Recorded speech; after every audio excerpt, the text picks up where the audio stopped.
All right, 8th graders, this is to help you with question 3 on CR number 11. It says 1.32 plus a negative 8.9 equals. Okay, so I'm going to go through just the standard algorithm, the process, and then I'm going to review with estimation how we could have guessed where our answer should have been. So first of all, what I'm going to do is I'm going to take this double sign. When we're adding or subtracting, we have double signs. We know to make them a single sign. Plus a negative becomes a minus. So this is really 1.32 minus 8.9. Then your teachers have told you, now that you handle sign numbers when we're combining with addition or subtraction, you look at the sign that goes with the number. If there's no sign in front of the 1.32, that's a positive. And you ask yourself, are the signs the same? Or are the signs different? And you should see that the 1.32 is a positive. Then you should consider that minus right in front of the 8.9 to go with the 8.9. So that's a minus 8.9. So your answer should be different.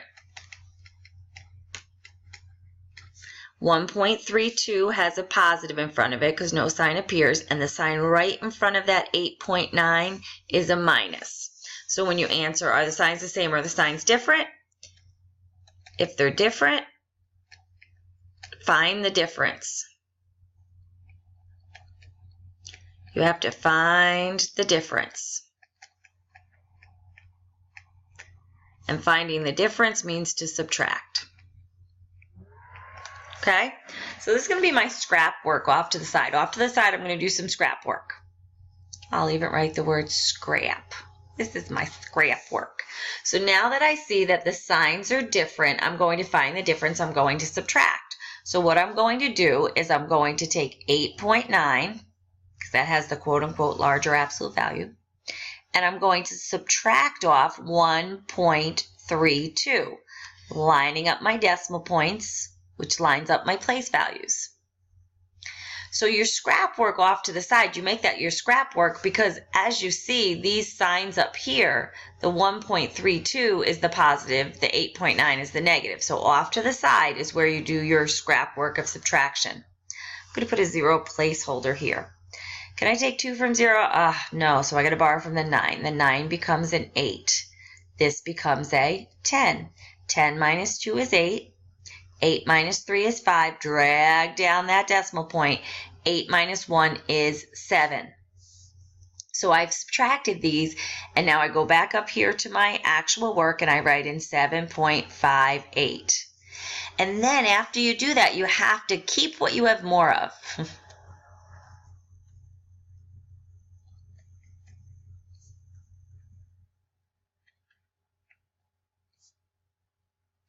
And when I look at this, I say, okay, what do I have more of? I had 1.32 positives, and I had 8.9 negatives. Oh gosh, 8's definitely bigger than 1.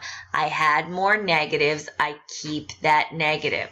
So the final answer is negative 5.78. Now, I'm just going to show you how I could have estimated. If I was going to estimate, I just make these numbers really easy. I do that. This is about a 1. Plus a negative, this is about 9. And I go to my number line. Plus a negative becomes a minus, so that's 1 minus 9. So that means I'd start at 1.